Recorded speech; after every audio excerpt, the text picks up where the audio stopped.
नमस्कार मित्रांनो, मराठी बोली या चॅनलमध्ये तुम्हा सगळ्यांचं स्वागत आहे.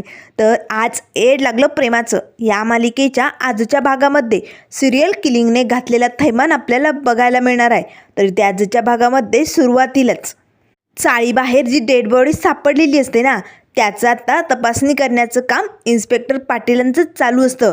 त्याच वेळेस चाळीतल्या सगळ्या बायका लोक जमा झालेले असतात. सगळे आता इन्स्पेक्टर साहेबांना विचारू लागतात, कोणी मारलं, कधी मारलं, काय झालं आम्हाला सांगाल का. सगळे लोक आता कुजबूज करत असतात.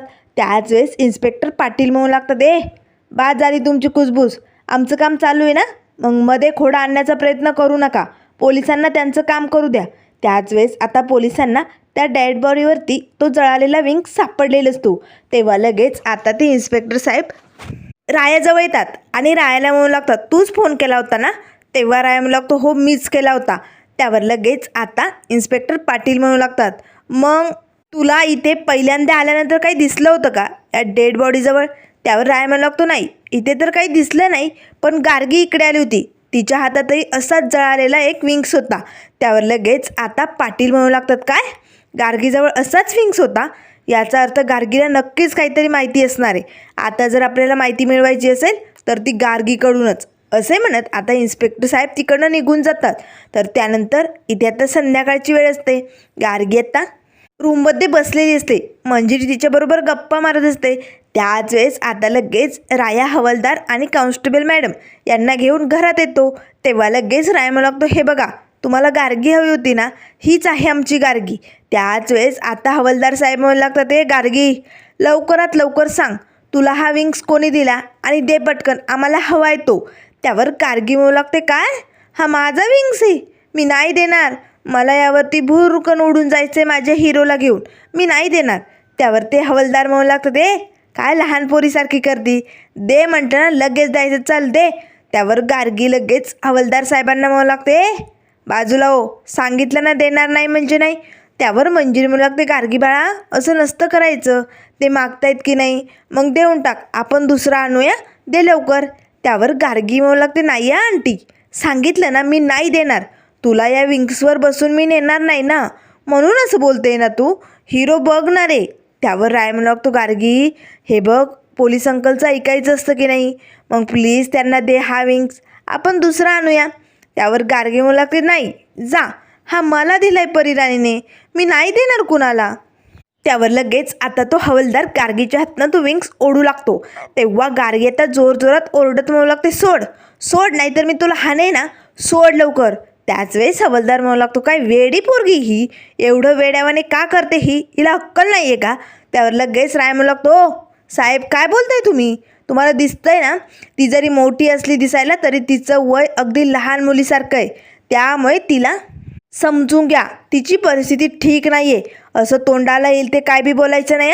त्यावर लगेच हवालदार साहेब म्हणू लागतात, मग तिला समजावून सांगा आणि तो विंग्स द्या लवकर, तो एक मोठा पुरावा आहे आणि तो आमच्या ताब्यात हवा आहे, आम्हाला लवकरात लवकर द्यायला सांगा. त्यावर लगेच मंजिरी म्हणू लागते, गार्गी बाळा तू शहाणं बाळ आहेस की नाही, दे बरं, मग दे बरं पोलीस अंकलला तो विंग्स. त्यावर गार्गी म्हणू लागते, नाही देणार, अजिबात नाही देणार, तो माझा आहे, परिराणीने मला दिलाय तो, मी नाही देणार. त्यावर लगेच आता राय म्हणू लागतो, गार्गी गार्गी असं नको करू. त्यावर गार्गी म्हणू लागते, हिरो तू माझा हिरो आहे ना, मग सांग ना आंटीला, मी नाही देणार त्यांना. तेव्हा लगेच आता इथे राया म्हणू लागतो, गार्गी अगं तू किती छान तयार झालीस, मस्त ना, आणि जर अशी तू तयार होऊन या विंग्सवरती बसून गेली तर कसं वाटेल ते. नाही नाही नाही नाही, तू एवढी छान मस्त तयार झाली आणि हा विंग्स अगदी जळालेला, अगदी घाणेरडा झालेला दिसतोय, आणि या विंग्सवरती गार्गी जर बसली तर कसं वाटेल बरं, सगळे मुलं मुली हसतील की तुला. त्यामुळे गार्गी हा विंग्स माझ्याकडे दे, मी स्वच्छ धुवून अगदी नवा नवा करून देईल तुला, चालेल. त्यावर गार्गी खुश होते, चालेल माझा हिरो, मला हा अगदी नवीन झालेला हवा आहे, धर तू तू धुवून आणा, मस्त नवीन कर. आता लगेच राया पटकन तो विंग्स हातात घेतो आणि हवालदार साहेबांकडे येतो, साहेब हे घ्या आणि जा. आता लगेच गार्गी मात्र बघते तर रायाने हा विंग्स हवालदार साहेबांना दिलेला असतो. गार्गी धावतच येते आणि पटकन हवालदार साहेबांच्या हातनं ओढू लागते, द्या माझा विंग मला हवाय, मी नाही देणार. आता मात्र दोघांची झटापट चालू असते. मंजिरी राया हवालदार साहेबांना थांबा, असं करू नका असे ओरडून म्हणत असतात. तिची परिस्थिती समजून घ्या. पण हवालदार साहेब काही ऐकायला तयार नसतात. त्याच वेळेस अचानक गार्गी जोरजोरात ओरडू लागते. तिला त्रास होऊ लागतो. अचानक ती चक्कर येऊन धपकन खाली पडते. मंजिरी राया सगळेजण खूप घाबरतात. त्याच वेळेस आता घोरपडे पटकन डॉक्टरांना बोलावून आणतो. तरी ते आता संध्याकाळची सकाळ झालेली असते, पण गार्गी अजून शुद्धीवर आलेली नसते. डॉक्टर साहेब तिकडेच थांबलेले असतात. तेव्हा लगेच आता डॉक्टर गार्गीला एक इंजेक्शन देतात आणि काही औषधं लिहून देतात. त्याच वेळेस राया म्हणू लागतो, मॅडम तुमचे आभार कसे मानावे ना तेच कळत नाही. खरंच तुम्ही गार्गीसाठी एवढा वेळ थांबलात हे खूप भारी झाला. त्यावर लगेच आता डॉक्टर म्हणू लागतात, विशाल भोसले ही माझी स्पेशल केस आहे आणि गार्गीची तब्येत, तिची काळजी ही माझ्यासाठी खूप महत्त्वाची. आणि गार्गीला जर पुन्हा काही झालं असतं तर रिस्क घ्यायला नको म्हणून मी इकडेच थांबवून घेतलं. पण आता धोका टळलाय. तुम्ही एवढी औषधं घेऊन या म्हणजे तिला बरं वाटेल. त्यावर लगेच आता राया म्हणू लागतो, चालेल मॅडम, तुम्ही सांगितल्याप्रमाणे आम्ही सगळी औषधं देऊ तिला. कारण कसं आहे, तिचं बरं होणं खूप महत्त्वाचं आहे. त्यावर लगेच ते डॉक्टर म्हणू लागतात, तिला बरं होण्यासाठी एकच उपाय आहे आणि तो म्हणजे आयुर्वेद. माझा एक मित्र आहे, तो आयुर्वेदिक डॉक्टर आहे आणि तो तुम्हाला असा चांगला सल्ला देईल आणि आयुर्वेदिक काही औषधं देईल. बघा, महिन्याभरात रिझल्ट लगेच कळेल. गार्गी लगेच बरी व्हायला सुरुवात होईल. राया मंजिरी खुश होतात. खरंच असं होऊ शकतं? मग मॅडम आम्हाला प्लीज तो पत्ता द्याल का? नाही म्हणजे आम्हाला गार्गी लवकरात लवकर बरी झालेली हवी. त्यावर शशिकलाला मात्र राग येतो. तेव्हा शशिकला मनाशीच म्हणू लागते, मंजिरी, अगं मंजिरी का हाताने पायावरती धोंडा मारून घेते? तुला कळत नाही का मंजिरी? अगं ही वेडी पोरगी जर शहाणी झाली तर तुझ्या आयुष्यातनं ती रायाला घेऊन जाईल कायमचं. आणि मग तू काय करशील एकटी मंजिरी? रायाकडे डोळे लावून बसशील? मंजिरी अगं कळत नाही आहे का तुला? त्याच वेळेस आता लगेच राया म्हणू लागतो, मॅडम तो आयुर्वेदिक डॉक्टर नेमकं कुठे असेल? त्यांचा काही पत्ता वगैरे आम्हाला द्याल का? म्हणजे आम्ही लवकरात लवकर गार्गीला तिकडे दाखवू शकतो. त्यावर लगेच आता ते मॅडम म्हणू लागतात, पण गार्गीची आई कुठे? त्या दिसत नाही आहे. नाही म्हणजे त्यांची परवानगी हवी ना. तुम्ही ही ट्रीटमेंट सुरू करणार आहात त्यांना विचारूनच करा. आयुर्वेद कधी चांगलंच असतं, पण एकदा आईची परवानगी घेतली म्हणजे पुढच्या कामाला आपण मोकळे. त्यावर लगेच आता राया म्हणू लागतो, मॅडम तर इथे नाही आहे, त्या नाशकाच्या बाहेर गेल्यात. त्या आल्यानंतर आम्ही तुम्हाला फोन करून कळू. असे म्हणताच आता डॉक्टर तिकडनं निघून जातात. त्याच वेळेस आता जय म्हणू लागतो, राया अरे खरंच की इंद्रायणी मॅडम नेमकं कुठे गेल्यात? कालपासून त्यांचा काही तपास लागत नाही. त्यांच्या मुलीची तब्येतही एवढी बिघडली पण तरी त्यांचा तपास नाही. नेमकं काय सुरू आहे? त्यावर राया म्हणू लागतो, हो ना, मलाही तोच प्रश्न पडलाय. मॅडम नेमकं कुठल्या कामासाठी गेले असतील? काय झालं असेल? असे असंख्य प्रश्न आता रायालाही पडलेले असतात. तर इकडे सिनियर सर आता इंद्रायणीला चाळीबाहेर जी डेड बॉडी सापडलेली असते ना, त्या डेड बॉडीजवळ घेऊन येतात आणि म्हणू लागतात, इंद्रायणी बघ, ही बॉडी तुझ्या चाळीच्या बाहेर सापडली. लोकांनी खूप कल्ला केला होता. याला कोणी मारलं, का मारलं, कसं मारलं, असे असंख्य प्रश्न लोकांनी आपल्याकडे केले. तर आजवर आपण हे प्रकरण दाबलंय. लोकांना काही माहिती होत नव्हतं, पण आता लोकांसमोर या बॉड्या यायला लागल्यात. आणि सगळ्यात महत्त्वाचं म्हणजे इंद्रायणी या बॉडीवरती हात जळालेला विंग सापडतोय. म्हणजे याचा अर्थ नक्कीच हे सिरियल किलिंगचं काम आहे. आणि हे सगळं काम कोण करतंय? हा कसला थरार आहे? हे सगळं आपल्याला लोकांना स्पष्टीकरण द्यावं लागणार आहे. त्यामुळे इंद्रायणी आपल्याला या केसचा लवकरात लवकर निकाल लावावा लागेल. नाहीतर जर हे सरकारपर्यंत पोचलं तर सरकारमध्ये मोठी उलथापालथ होणार आहे. त्यामुळे आपल्याला या सिरियल किलरचा लवकरात लवकर शोध घ्यायचा आहे आणि तशा वेगाने कामाला लागायचे. कारण जर लोक भडकले आणि त्यांच्यामध्ये जर विद्रोह तयार झाला तर मग आपण त्यांना थांबवू शकत नाही. त्यामुळे लवकरात लवकर या नाशिकमधल्या या वादळाला आपल्याला थांबवावंच लागेल. कारण आत्ता ही 11वी डेड बॉडी इंद्रायणी, लोक गायब होत आहेत आणि डायरेक्ट त्यांचे मृतदेह सापडत आहेत. आजवर आपण लोकांपासून हे लपवलं आहे, पण आता हे सगळं सत्य लोकांसमोर उभं राहण्याची वेळ झाली आहे. त्यामुळे इंद्रायणी वेळ वाया न घालवता आपल्याला तातडीने काम सुरू करावं लागेल. तू काय ठरवलं इंद्रायणी? त्यावर इंद्रायणी म्हणू लागते, सर काळजी करू नका, या मिशनसाठी मी सज्ज आहे आणि मी लवकरात लवकर या सिरियल किलिंगचा शोध लावणार. असे आता इंद्रायणीने ठरवलेलं असतं. तर इकडे आता चाळीतल्या बायका बोलत असतात, अगं बघितलं, आज पुन्हा एकदा तशीच बॉडी सापडली. अगं नाशिकमध्ये केवढा थरार चालू आहे. बघ ना, लोक गायब होतात आणि डायरेक्ट त्यांचे मृतदेह सापडतात आणि त्यावर तो जळालेला पंख. काय भानगडे कुणास ठाऊक, पण पोलीस आणि सरकार एवढे निष्काळजीपणाने कसे वागू शकतात ते आपल्याला काहीच का कळवत नाही आहे. आणि अजून तर ही बातमी टी व्हीवर नाही, मोबाईलवर नाही, काहीच नाही. नेमकं चाललंय काय आपल्या देशात, आपल्या नाशिकमध्ये ना, तेच कळत नाही. पोलीस काय करतायत, कसा शोध लावतायत हे ना कळायला मार्गच नाही आहे. तेवढ्यात आता बाहेर खेळण्यासाठी गार्गी आपल्या पिंगूला घेऊन आलेली असते. त्याच वेळेस चाळीमध्ये आता मीडियावाले लोक येतात आणि लगेच गार्गीसमोर येऊन म्हणू लागतात, गार्गी तुम्हीच ना? तेव्हा गार्गी म्हणू लागते, हो. त्यावर लगेच ते गार्गीसमोर माईक धरतात. आता गार्गीचं शूटिंग चालू असतं, कॅमेऱ्यात सगळं कैद होत असतं. तेव्हा लगेच ते मीडियावाले म्हणू लागतात, गार्गी तू काल संध्याकाळी चाळीच्या बाहेर गेली होती, तेव्हा तुला तो विंग सापडला होता. तो कुठे आणि कसा सापडला? त्यावर लगेच गार्गी म्हणू लागते, तो विंग्स? तो तर ते पोलीस अंकल घेऊन गेले. मला तो हवा होता. मला त्यावर बसून भुरकन उडून जायचं होतं माझ्या हिरोला घेऊन, पण तो नेला त्यांनी. मला नाही आवडत ते. त्यावर लगेच आता ते मीडियावाले म्हणू लागतात, पण गार्गी नाही म्हणजे तुला तिकडे कोणी भेटलं होतं का? कोणी दिला होता तुला तो विंग्स? त्यावर गार्गी म्हणू लागते, तुम्हाला माहिती आहे, मी सांगते पण कुणाला सांगू नका. तिकडे मला एक परीराणी भेटली होती आणि तिने मला तो विंग्स दिला आणि ती मला बोलली, हा विंग्स घे आणि भुरकन ढगात उडून जा. आणि म्हणूनच मी तो घेतला होता, पण तो माझ्यापासून हिसकावून घेतला त्या पोलीस अंकलने. त्यावर लगेच आता ते मीडियावाले म्हणू लागतात, गार्गी ती परीराणी कशी दिसत होती, काय होती, हे सगळं सांगशील का? तेवढ्यात मंजिरी बाहेर येते. आता मात्र हा सगळा प्रकार बघताच मंजिरीला धक्का बसतो. मंजिरी धावतच पुढे येते आणि गार्गीला बाजूला ओढते. काय झालं तुम्हा सगळ्यांचं? अहो, गार्गीची परिस्थिती ठीक नाही आहे आणि तुम्ही तिला एवढे प्रश्न कसे विचारू शकतात? नाही नाही नाही नाही, चला बंद करा हे सगळं. त्यावर लगेच ते मीडियावाले म्हणू लागतात, मॅडम अहो ती समक्ष तिकडे होती ना, मग तिकडे काय घडलंय काय नाही हे जाणून घ्यायला नको, आम्हाला विचारू द्या. त्यावर मंजिरी म्हणू लागते, जमणार नाही. गार्गी तू चल आतमध्ये. गार्गी म्हणू लागते, आंटी अगं मला बोलायचं होतं की. पण आता मंजिरी एक नाही दोन नाही गार्गीला आतमध्ये घेऊन जाते आणि आता गार्गीला इथे गोष्ट सांगत असते. शशिकलाचं मात्र डोकं भणभण करू लागतं. काय रोज रोज या पोरीला गोष्ट लागते ना, कळतच नाही. अशी आता शशिकलाची कुटकुट चालू असते.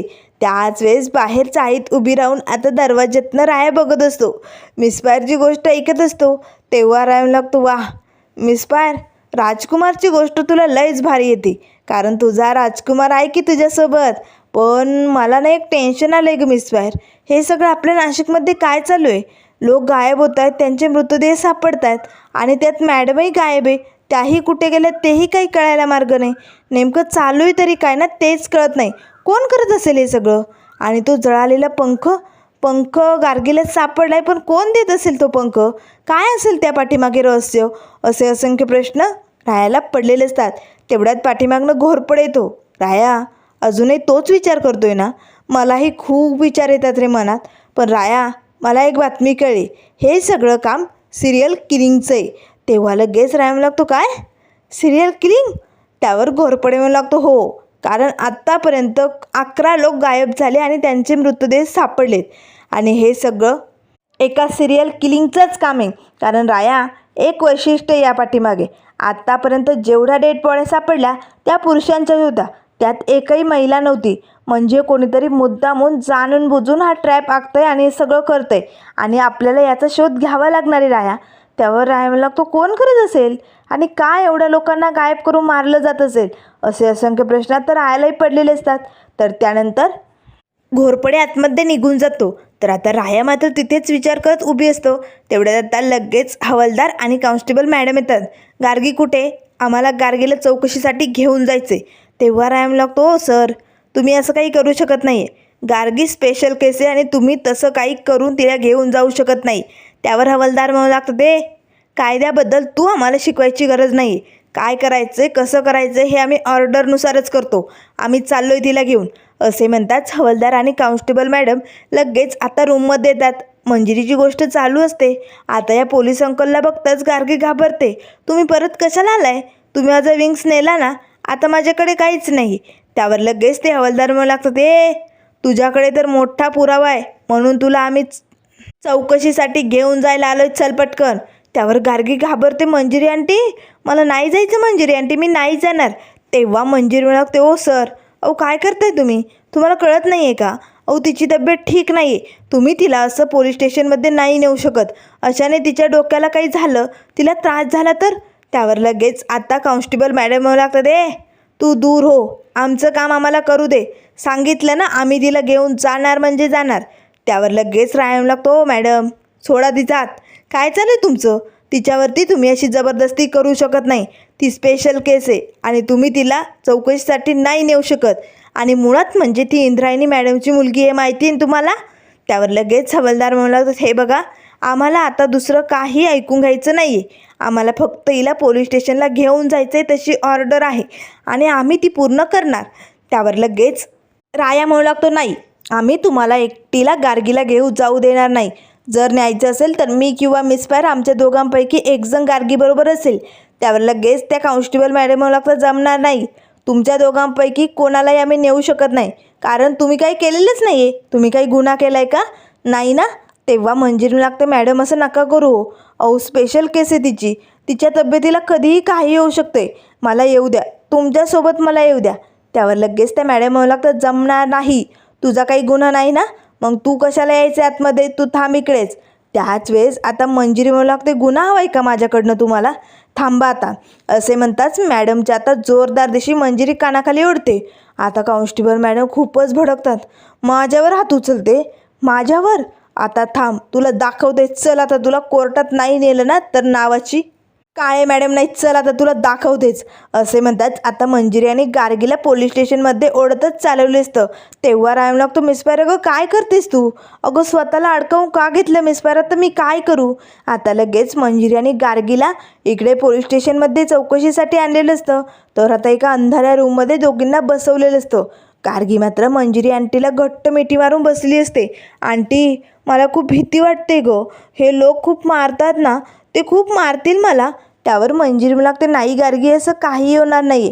तेवढ्यात लगेच हवालदार साहेब आणि कॉन्स्टेबल मॅडम येतात. बोल लवकर, इथे आल्यानंतर सगळ्यांची तोंड उघडतात ना, तुझं तोंड उघडलं पाहिजे, बोल लवकर, तुला ती परिराणी भेटली होती का, ती काय म्हटली सांग लवकर. त्यावर लगेच आता गार्गी म्हणू लागते, नाही मला माहिती नाही आहे, मी काहीच सांगणार नाही, तुम्ही बॅड आहात. त्यावर लगेच आता मंजिरी लागते, सर हे बघा ऐकून घ्या, तिची मनस्थिती ठीक नाही हो, तिला जरा शांत होऊ द्या, नंतर आपण गोडीगोडीत विचारू शकतो ना, त्यामुळे प्लीज तिला असा ताणतणाव देऊ नका. त्यावर लगेच ते हवालदार म्हणू लागतात, कॉन्स्टेबल मॅडम यांना ओढा बाजूला आणि आपल्याला तिची कसून चौकशी करावीच लागणार आहे. त्यावर लगेच कॉन्स्टेबल मॅडम आता मंजिरीला बाजूला ओढतात आणि गार्गीचे केस पकडतात. बोल लवकर, बोल लवकर, तू त्या परिराणीला सामील तर नाही आहे ना, बोल लवकर, कोण होती, कशी होती ती परिराणी, बोल सांग. गार्गीला मात्र अचानक पुन्हा दातखिळी बसल्यासारखं व्हायला लागतं, तिचे डोळे अगदी अतिशय पांढरे झाल्यासारखे होत असतात, ती जोरजोरात ओरडू लागते, थरथर कापू लागते. आता कॉन्स्टेबल मॅडम हवालदार साहेब घाबरू लागतात. त्याच वेळेस मंजिरी धावतच गार्गीजवळ येते आणि अशी तिच्या दातांमध्ये आपली बोटं घालू लागते, जेणेकरून तिची दातखिळी बसू नये. आता मात्र लगेच मंजिरी लागते, गार्गी उठ, गार्गी शांत उठ बरं. तेवढ्यात लगेच आता रायाही धावत आलेला असतो. आता रायाने डॉक्टरांना आणलेलं असतं, डॉक्टर गार्गीचा चेकअप करू लागतात. त्याच वेळेस इंद्रायणी आलेली असते. आता मात्र आपल्या मुलीची अशी अवस्था इंद्रायणीला बघवत नाही. तेव्हा लगेच इंद्रायणी लागते, कोणी केलं हे सगळं, कोणी केलं.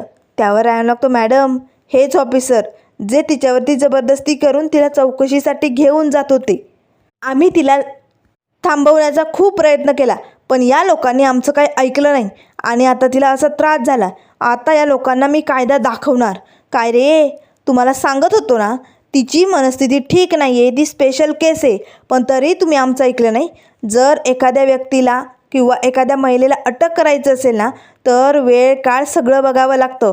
6च्या नंतर कुठल्याही महिलेला तुम्ही अटक करू शकत नाही.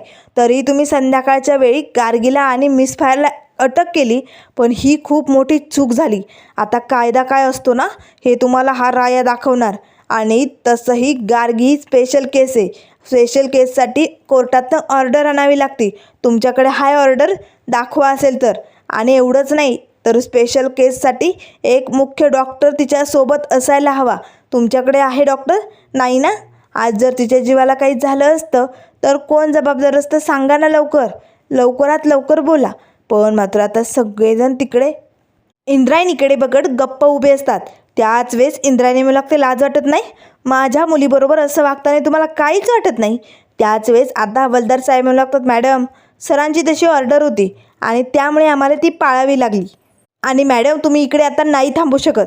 त्यावर इंद्रायणी म्हणू लागते, जमणार नाही, माझ्या लेकीला सोडून मी इकडनं कुठेही जाणार नाही. तेव्हा लगेच ते हवालदार म्हणू लागतात, मॅडम असं काय करताय, आता ही केस फास्ट ट्रॅकवरती गेली, त्यामुळे आपल्याला जे काही करायचं आहे ना ते लवकरात लवकर करावंच लागेल.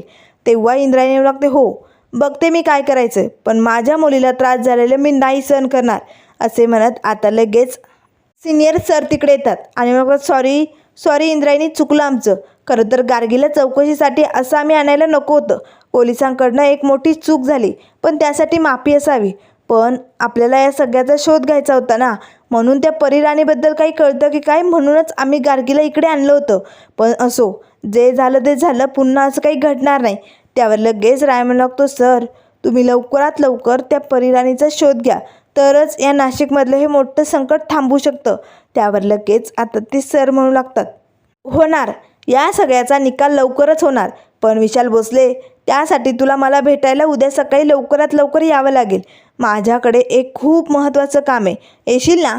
तेव्हा विशाल म्हणू लागतो, नक्कीच येणार सर. तर त्यानंतर मित्रांनो पुढील भागामध्ये आपल्याला बघायला मिळेल, इथे आता या सिरियल किलरने मोठा थैमानच घातलेला असतो. एकामागे एक अनेक बॉड्या सापडल्या जात असतात आणि त्या बॉडीवरती तो जळालेला विंग्स. आता असे असंख्य प्रश्न सगळ्यांना पडलेले असतात.